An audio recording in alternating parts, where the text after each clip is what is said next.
जय जिजाऊ, जय शिवराय, जय भीम, हर हर महादेव. मित्रांनो, गरीब कुटुंबात जन्म घेणं म्हणजे यात या लहान मुलांचा दोष नाही किंवा गरीब कुटुंबात जन्माला येणं हा काही अपराध नाही.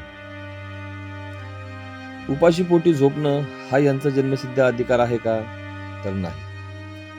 भूक तहान या चिमुरड्यांना सुद्धा आहे. भावना, वेदना यांना सुद्धा आहेत. पण हे सगळं समजून घेण्यासाठी स्वच्छ मन आहे का कोणाकडे? हो, आहे ना. आहे. माझ्या राजांकडे आहे. माझ्या बाबासाहेबांकडे आहे. माझ्या बाबासाहेबांचं आणि माझ्या राजांचं एकच मत आहे. या विश्वात जो जन्माला येतोय तो कधीही उपाशी झोपला नाही पाहिजे. आम्ही त्याच राजांचे आणि त्याच बाबासाहेबांचे मावळे आहोत. तहानलेल्या जीवाला पाणी द्या, भुकेलेल्या जीवाला अन्न द्या. हीच शिकवण आमच्या राजांची आणि बाबासाहेबांची आहे.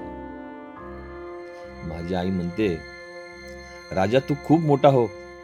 माझ्या आईची एक इच्छा आहे, तिला मला खूप मोठं झालेलं पाहायचं आहे. खूप मोठं म्हणजेच आभाळा एवढं मोठं हो.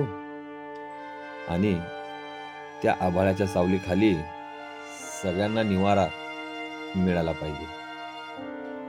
माझ्या या कामामुळे तिला समाधान मिळतं, तिचं मन भरून जातं. समस्त मायबापांना सांगतो, कोणीही भाकरीच्या तुकड्यासाठी उपाशी राहिलं नाही पाहिजे. ही माझ्या राजाची शिकवण आहे, माझ्या बाबांची शिकवण आहे. आज या चिमुरड्यांना पाहून मन माझं थोडं भरून आलं. 2 पावलं थांबलो, त्यांच्याकडे पाहिलं आणि त्यांना 2 घास आनंदाने सुखाने भरवले.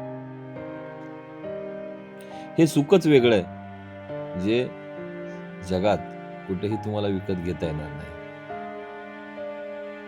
त्या लहान चिमुरड्यांच्या चेहऱ्यावरचा आनंद पाहून असं वाटत होतं जगातला सगळ्यात मोठा पुरस्कार मला मिळाला आहे. जय हिंद.